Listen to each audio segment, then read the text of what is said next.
almost heaven. West Virginia, Blue Ridge Mountains, Shenandoah River.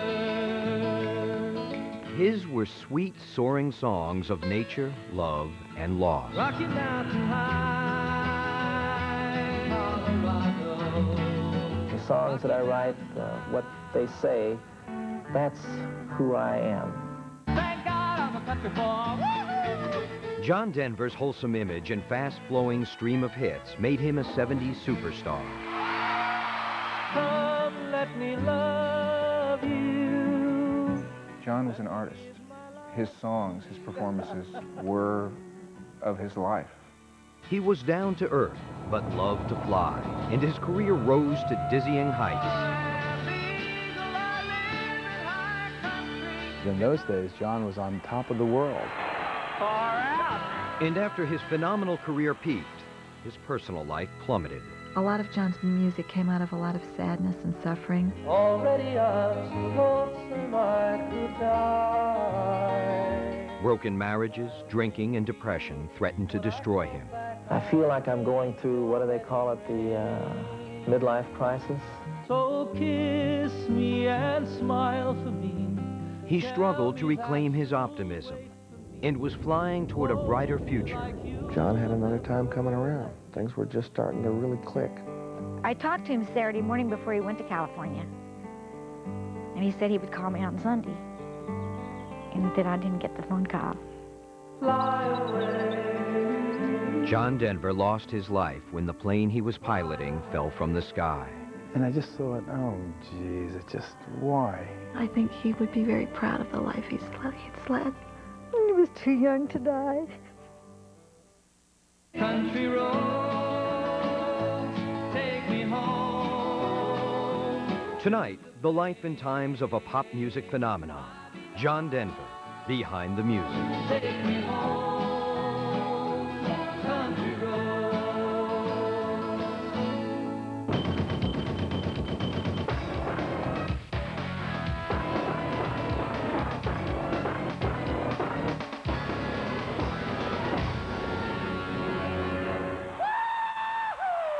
Thank God I'm a country boy. Yes, I am. What Frank Sinatra was in the 40s, and Elvis Presley was in the 50s, and the Beatles in the 60s, John was in the 70s. John was who you saw on stage. There's a fire softly burning, supper's on the stove. That was John.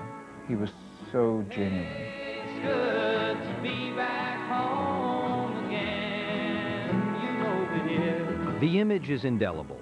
The sweet-singing Rocky Mountain folk poet with granny glasses and a mop of long blonde hair. John Denver dominated 70s pop culture, flying high on records, television, and film.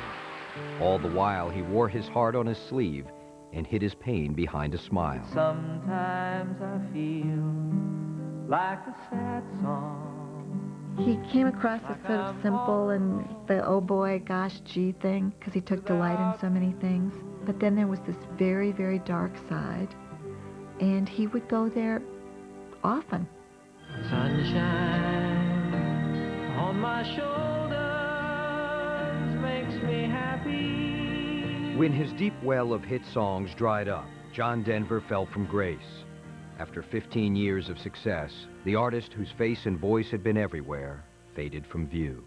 And so you turn away from me, and tears begin to come. Then in 1997, his image once again flashed across TV screens around the world. John Denver was dead at 53. Goodbye again.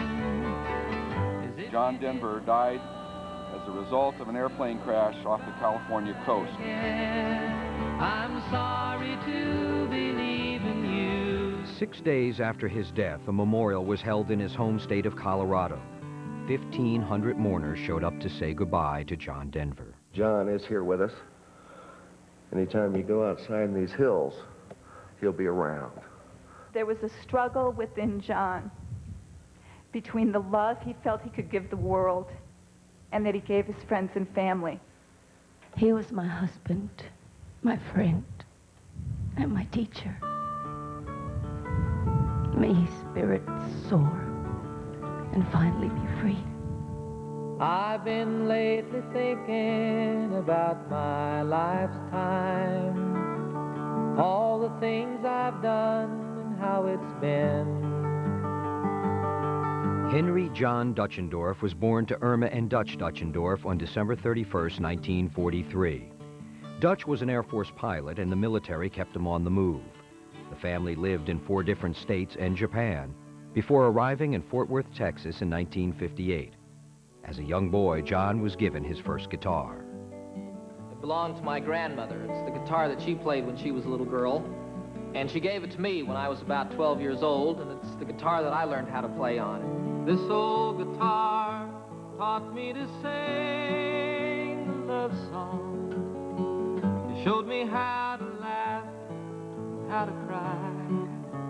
He played guitar before he went to school. He played it when he came home. And my father always said he wasn't going to amount to anything. All he wanted to do was play that guitar. John found that making music helped him make friends wherever he went. And it always worked that way.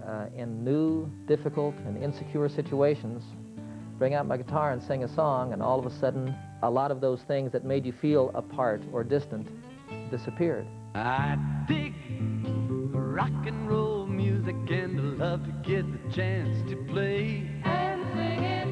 A folk music revival was sweeping the country in the early 60s, and John was inspired by folk singers like Bob Dylan and Peter, Paul, and Mary.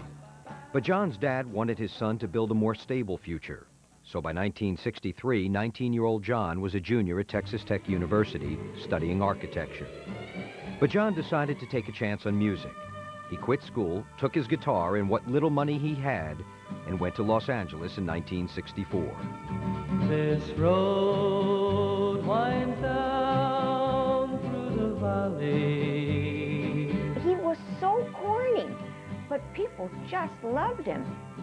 Randy and Diane Sparks owned an LA folk music club known as Ledbetter's, which held a weekly hootenanny night, a chance for aspiring young folk singers like John Dutchendorf to take the stage. What's that I hear now ringing in my ear? I've heard that sound before. I called Randy up. I said, you've got to come down and see this boy. And Randy went, is he a really good singer? Well, no, not great. He's a really good guitarist. Well, pretty good, Well, what is he good looking? What is it? And I said, Randy, the people just love him. John was hired on the spot, and Randy and Diane let him move in with them. It's the sound of the old ways a falling. You can hear it if you try. I was making $100 a week at this little club. I had a place to live, and I was on the way doing the thing that I'd always loved the most. Randy gave John more than a place to live. He gave him a new name. I felt you couldn't hire a guy named Johnny Dutchendorf. And I said, what about John Denver? And he said, no, it's too close to Bob Denver. I said, you know what? If you play your cards right, nobody will remember Bob Denver. Randy went to Capitol Records and got advance money for the new John Denver to record a 4-song demo. I was born for romance. But after hearing John's demo, a Capitol executive broke the bad news to Randy. The guy said to me, Randy, come on, let's face it, the kid has no talent. I was heartbroken. I couldn't believe that they would do that, and they dropped him from the label. John had met with his first professional failure, but he soon seized on another opportunity. So you say this rain will keep raining on. Folk singer Chad Mitchell had recently quit his well-established group, and the former Chad Mitchell Trio was looking for a replacement. Well, I've got a will and 1,000 ways. I had listened to dozens of singers, and he had just what was perfect for a folk singer, a command of lyrics, a beautiful voice. John also made a good impression on Hal Thaw, the trio's business manager. There was this integrity about him that just resonated for me, and I loved them. The Mitchell Trio, now featuring John Denver, played coffee houses, hootenannies, and colleges. John enjoyed his newfound success, and he found someone to share it with when he fell in love with a 19-year-old Minnesota girl named Annie Martell. I couldn't figure out what he saw in me. I was young, and I had never really been outside of St. Peter, Minnesota. And John seemed very worldly to me. And looking back on it, and we laughed at that. I mean, he wasn't either. On June 9th, 1967, John married Annie Martell in Minnesota. He was 23, she was just 20. He now had a career in music and a pretty young wife. His dreams were coming true. All my bags are packed, I'm ready to go. I'm standing here outside your door. I hate to wake you up to say goodbye. Years before he married Annie, John began writing his own songs, including a tune he called Babe, I Hate to Go. He recorded the song on an album he made for friends as a Christmas present. And I gave a copy each to Peter, Paul, and Mary. When they came to their first rehearsal after the Christmas holidays to work on this new album, each one of them said, hey, got a new John Denver song we've got to do. In 1969, Peter, Paul, and Mary took Babe, I Hate to Go, retitled Leaving on a Jet Plane, and turned it into their first and only #1 hit. I was driving down the road, and on the radio came Peter, Paul, and Mary singing Leaving on a Jet Plane. I had to pull over the side and stop. Started crying. Went to the first phone booth I could find, called the radio station, asked them to play it again. Hitmaker John Denver was just getting started. Coming up, John finds a home and a hit in the Rocky Mountains. What John did was say, let's soar like eagles, let's commune with nature, let's get closer to the heavens. And later, John's folksy image grates on his critics. Some people found that, again, boyish and charming. Other people found it sort of vomit-provoking. When Behind the Music continues.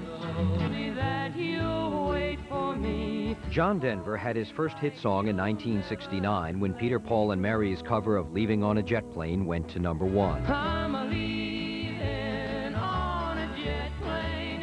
But the 26-year-old folk singer was still relatively unknown. Over the next 3 years, he would become a household name. Don't know when I'll be back again. As the 60s drew to a close, the folk music revival was fading. Bob Dylan had gone electric, rock and roll got more raucous, and by 1970, the Mitchell Trio was history. John found himself flying solo. And I wish I knew how it would feel to be free. While John honed his solo act in coffee houses and cabarets, Milt Oken was busy trying to land him a record deal. He was a very difficult sale. I went to every single record company headquartered in New York to try to get a contract for him. John was rejected by 16 different record labels. He continued to tour, but his wife Annie stayed home in Minnesota. Lady, are you crying? After 3 years of marriage, Annie found it increasingly difficult to share her husband with the road. It was tough for me. It really was. And I think as a result of that, it was difficult for John, too. Spending time apart from Annie was painful for John, but optimism shined through his sadness. And I swear to you, our time has just begun.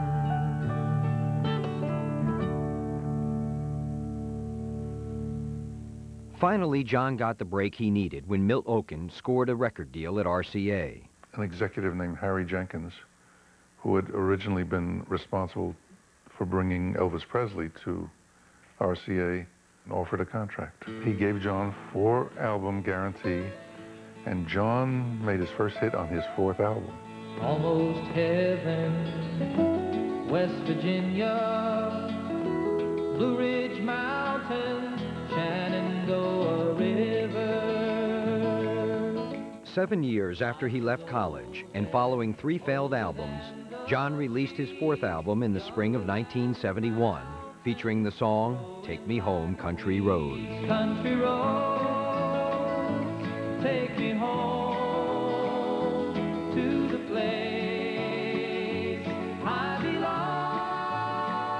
By now, Jerry Weintraub had joined the team as John's personal manager. I remember the first time we heard Country Roads on the radio, and he just went bananas, you know. It was a happy day. We had a lot of happy days. As Take Me Home Country Roads climbed to #2 on the charts, John and Annie moved to Colorado and settled into their new Aspen home. The move to the mountains would prove inspirational for John. He was born in the summer of his 27th year, coming home to a place he'd never been before. It's simply the most beautiful place that I've ever seen in my life. The time that I first got to Aspen, all of a sudden, for the first time in my life, I felt at home. It's a Colorado Rocky Mountain high. I've seen it rain and fire in the sky. Nature was his best and truest friend. He was at his most peaceful. He could be quiet and just breathe with the earth. Rocky Mountain high. Rocky Mountain High reflected John's growing spiritual connection with nature and the rugged peaks of Aspen. Released in September 1972, it was a towering hit. John made it okay, you know, to play acoustic music on the radio, for acoustic music to be pop music. It's the sweetest thing I know of, just spending time with you. John's phenomenal record sales meant more concerts and bigger crowds. During breaks in his hectic tour schedule, John found comfort and renewed strength at home with Annie. Hey, it's good to be back home again. He'd come home off the road and he wouldn't necessarily wash his hair for a couple of days. He'd let his beard grow out. He'd just sort of slop around in his pajamas and his slippers. And he was kind of a basic guy. Domestic Bliss inspired the title song of John's next album, and in 1974, Back Home Again became the best-selling album in the world. In the mid-'70s, nobody sold more records than John Denver. Ladies and gentlemen, John Denver! John's music and wholesome image were appealing to television viewers, and when The John Denver Show made its debut in 1974, a TV star was born. I'm the Fame Fairy. I'm here to make John a household word. He was fun, he was non-threatening, and he was bright. That's why he was a TV star. But if I get my man, it means a promotion. For the next 3 years, John's ratings and record sales soared. Then in 1977, his career reached its peak. There is a major motion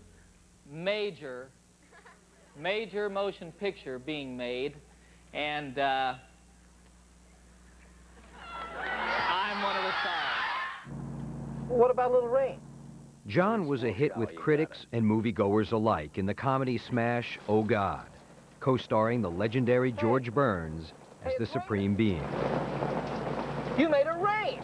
Rain's not that hard. It's unbelievable! Would you like it to rain a little harder? No, this is fine. How about bigger? For the moment, John Denver was now the biggest pop star of them all. Coming up, John tries to save the world and loses himself along the way. He appeared to almost become something I had never, ever anticipated John Denver to be or become, and that was self-destructive. And later, the tragedy over Monterey Bay. The parents aren't ever supposed to outlive their children. When behind the...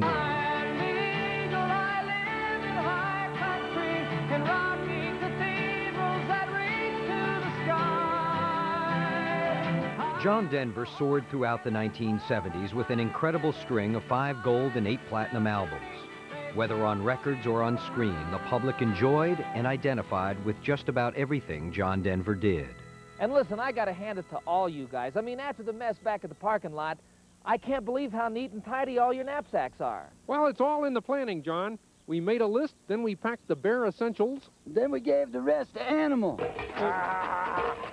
But John had few fans among rock critics who dismissed him as corny, affected, and lightweight. He was the guy who was performing with the Muppets. Some people found that, again, boyish and charming. Other people found it sort of vomit-provoking. Well, I love my pa and I love them all, love Gran and Grandpa too.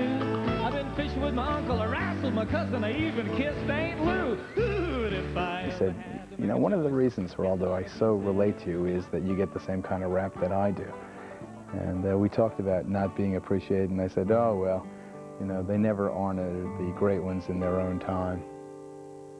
life in the city can make you crazy. The sounds of the sand and the sea. The critics kept saying he was lousy, and we kept selling out, you know.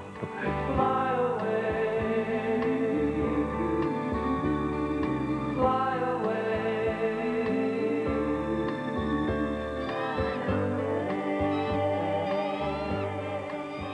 John's songs had always been filled with images of flight, and as his career took off, John took to the sky. Oh, then I sing for my father, and in truth, you must know I would rather he were here by my side. We could fly on the wings of a dream.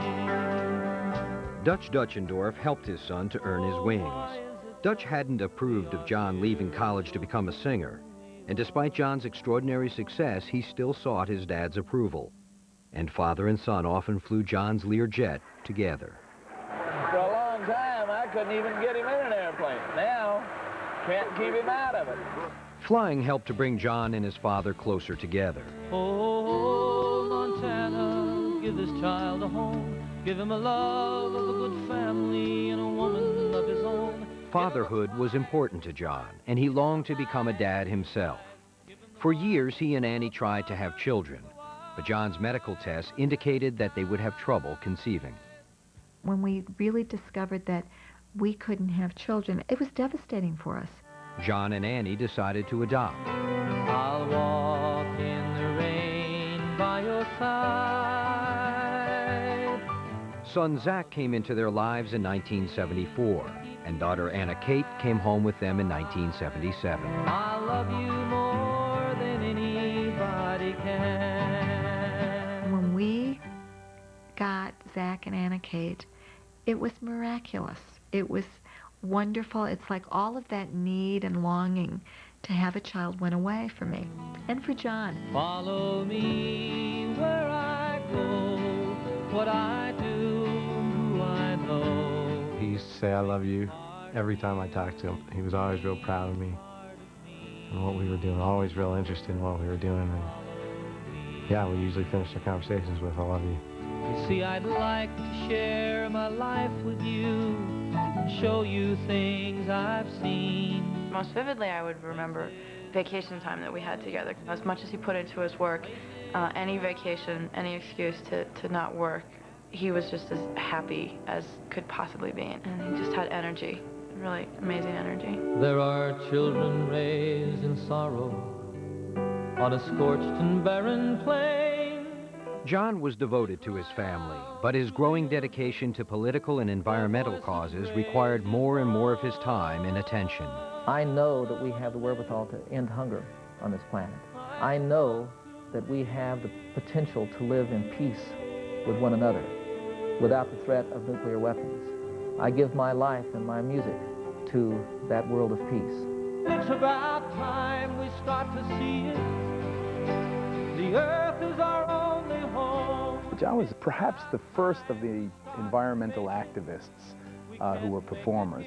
People are more aware today than they were, you know, back in the 60s and 70s. And I think John was a big part of bringing that environmental consciousness to us all, really.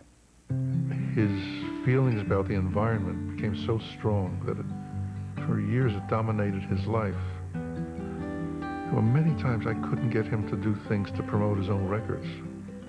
But he was off, working on something that he thought was much more important than having another hit. In 1976, John stepped up his social and political activism and began lobbying President Carter and Congress for legislation to fight world hunger. Making music was no longer his sole focus, and his career and his record sales slowly started to slip. I think everybody tried to pull John back in many respects at different times through his career and involvements with the issues that he got involved with. John wouldn't pull back unless John wanted to pull back. My schedule got so filled that it was a real imbalance between the work that I was doing and my time at home, the time that I was out on the road and the time that I had to myself. It's cold here in the city. It always seems that way. And I've been thinking about you almost every day. The increasing pressures of John's environmental work, television schedule, and concert touring began to wear on him. He was too often apart from his wife and family. Oh, it's been a long time since I've listened, still longer since I've walked with you. John's marriage to Annie began to suffer from bouts of depression and rumors of his infidelity. When you're doing 20,000 seats, 10,000 of those seats are women who want to be with you. I'm sorry things ain't what they used to be. I couldn't say that John had any infidelities from personal experience. Through the course of his relationship with Annie, I heard stories. I don't know what happened. John Denver was still living his public life with smiles, laughter, and good time concerts. But privately, family and friends wondered what had happened to the optimistic, upbeat John Denver they had known and loved. He drove his car too fast. He became much more garrulous and confrontational than he had been. He became short-tempered. He became very, very defensive. Then in 1982, John was dealt an unexpected blow when his father suffered a heart attack and died. When Dutch died, I think was a huge loss for John. I feel like I'm going through, what do they call it, the midlife crisis. And my father passed away a couple of months ago. And I think that his passing brought to head a whole lot of things. And then you start, questioning what you're doing, the way you're doing it, what you'd like to do, if you're really happy. I'm not very happy right now. You fill up my senses like a night in a forest. A few months after his father's death, John and Annie finally called it quits. They struggled for 15 years to stay together, but they could no longer make it work. We'd really grown apart. He used to say, "You're not the girl I married." I said, "Oh, John, please." I know, I'm not. I felt good about that. I don't think he did. Come fill me again. While John continued to appear on TV and concert audiences still came to see him, his album sales declined and his new songs were no longer hits. I have no idea why the hits stopped. And it could have been that John had more success at the height of his popularity than he deserved, in a sense. In 1986, John Denver was no longer making much money for his record label. So after 17 years, RCA dropped him. Although he was the biggest seller in their history, they let him go. That was one of the major disappointments in John's life. His life and career were in a tailspin. Coming up, John Denver's sudden death. I saw it on TV, and I was just devastated. I couldn't believe it. And the mystery of his final flight. Anybody who said that John's accident was no accident has got their head up their ass. When Behind the Music continues. A road of experience and trying to find my own way. By the mid-'80s, John Denver had lost his wife to divorce, his father to a heart attack, and his record contract for lack of a hit. Through the hard times, John continued to perform all over the world. During a 1986 tour of Australia, John's life brightened when he met a young singer, Cassandra Delaney. After 2 years of dating, they were married. A year later, John's new wife gave birth to his only biological child, a girl they named Jessie Bell. John was never sterile. He had a low sperm count, which we believed we could overcome. And John worked with a doctor, and we prayed a lot. And we were blessed. With the birth of Jessie Bell, John tried to rededicate himself to family life. He wanted to be the best father, but there was a part of him that was very dedicated to his work. And so there was a part of me that felt that I wanted John to be more of a husband. Just 2 years after their wedding, John and Cassandra's marriage was already in trouble. John was still spending a great deal of time on political and charitable causes. He became a little obsessed with wanting to make a difference. That was his struggle, trying to find that balance between his family and his work. John was also putting pressure on himself to make hit records again. He shared his frustration with his wife. You know, why isn't his music being heard? Why isn't he being heard? You know, why can't he make more of a difference? Why can't he have his family the way he wants it to be? You know, he was used to getting what he wanted, and he didn't deal with that too well. His dark side was starting to take over. Sometimes I feel like a sad song, like I'm all alone without you. After 5 difficult years of marriage, John and Cassandra's divorce became final in 1993. I think he was sad since his second divorce. I think that really took a toll on him. The first one was bad enough, and then the loss of his father before that. This is what it's like, falling out of love. This is the way you lose your very best friend. Though John and Cassandra's marriage had failed, they still maintained a friendship. On the night their divorce was finalized in 1993, they had dinner together at a local Aspen restaurant. On his way home, John was arrested for driving under the influence. And I'm embarrassed primarily because what I did is not a reflection of how I want to be in the world. I want you to know that I do hold it as a great mistake. A year later, he made the same mistake and was busted again on another DUI. When the stress got very, very great, and he was going through his DUIs and his, like I said, the demise of his second marriage, that was very sad for him. There was a part of John, I think, that was always slightly depressed. And I think it's out of that his creativity flowed. Your life's already done. This is what it's like, falling out of love.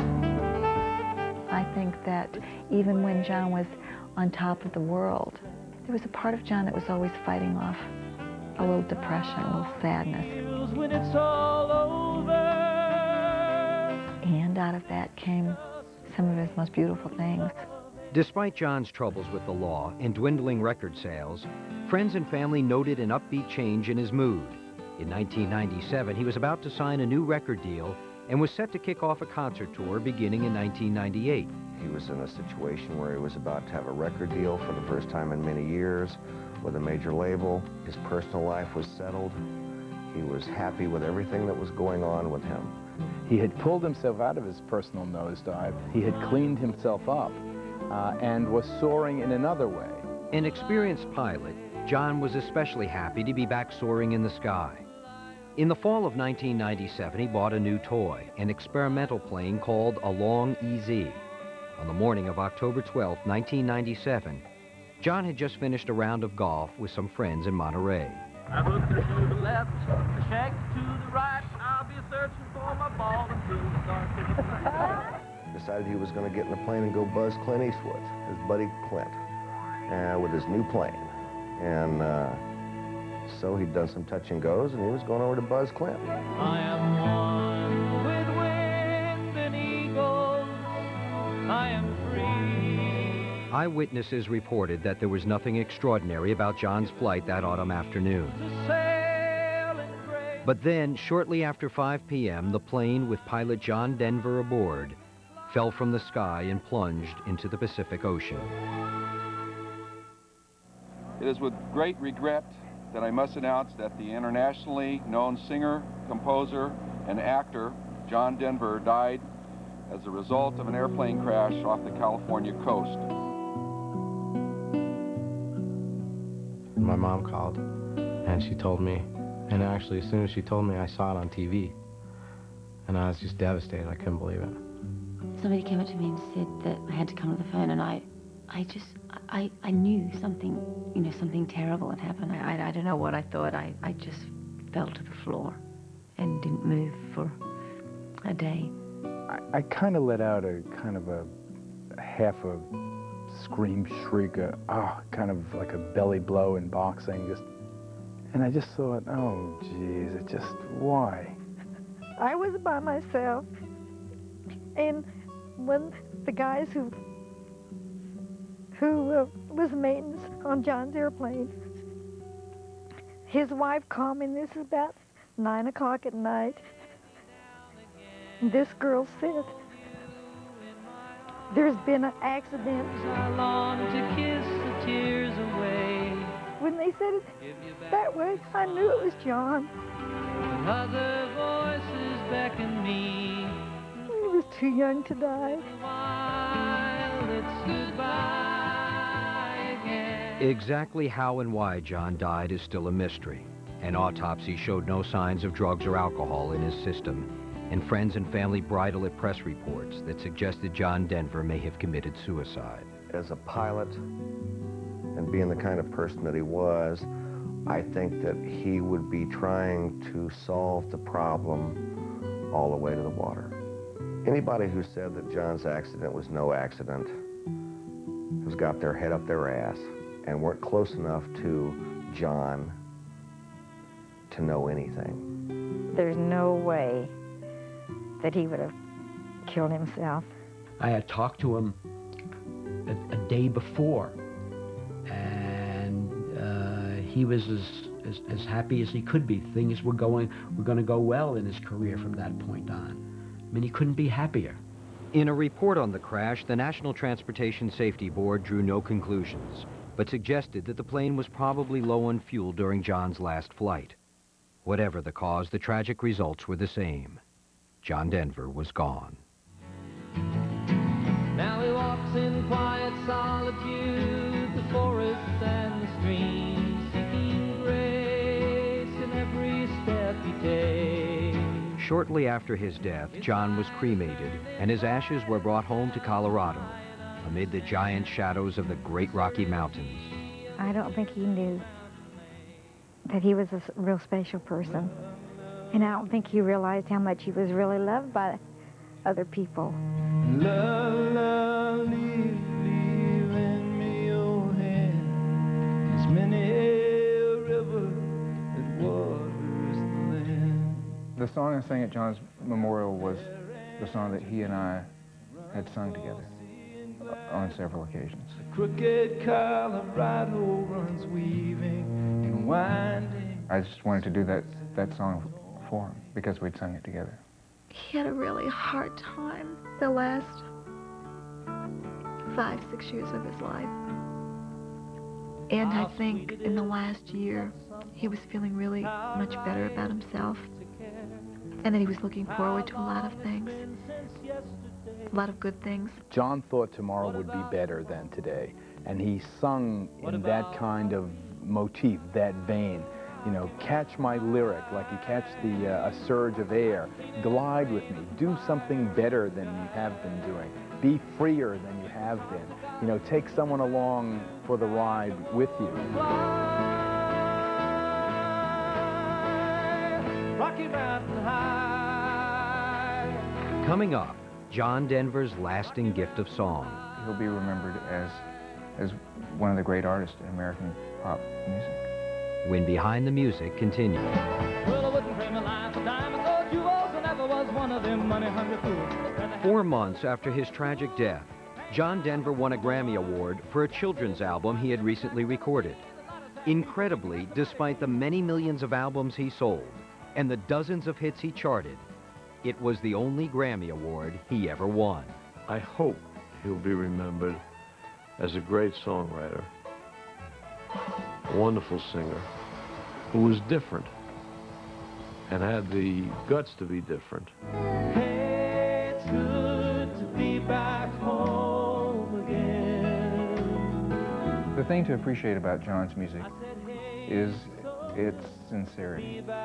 Whether he was writing about the natural world or he was writing about a relationship with someone. It had the same quality of sincerity, of hope, of love. Perhaps love is like a resting place, a shelter from the storm. The saddest thing in my life is that I'll never be able to hear him sing live again. But the other part of it is that I'm dedicated to preserving his legacy and seeing that his music gets out there around the world. I think his music is even more important now. You know, now that he is gone, it's what's ultimately is what's really left, and I think it's the most important thing that's left. Hopefully his music will carry on and somebody will pick up on it and they'll start doing it, because I think there's a lot of good stuff there. A lot of good stuff there. Even if he was the Mickey Mouse of rock and roll. I think he will be remembered as a prolific songwriter, poet, environmentalist, father, and a wonderful man. He made a difference. Sure, he was a big celebrity and everything, but he was also the kind of guy that if you saw him on the street, he'd stop and talk. And I think that's what we're going to miss. Follow me where I go, what I do, who I know. I think John would love to be remembered as kind of a Pied Piper. He's kind of a guy who picked up a guitar and started strumming and said, follow me to optimism. Follow me to an unlimited future. Follow me. He really could have been the bridge to the next century. I think that's what he would have been, just strumming away and walking up that mountain road. Left yesterday behind him, you might say he was born again. I am a song. I live to be sung. I sing it with all my heart. And to me, that's really the essence of who John was and is. You can talk to God and listen to the casual reply. Rocky Mountain High. I love the mountains, and I love to look at the stars. I love to laugh, and I love to be with my friends. More than anything in the world, I love singing for you people. And I thank you very much for listening. Good night.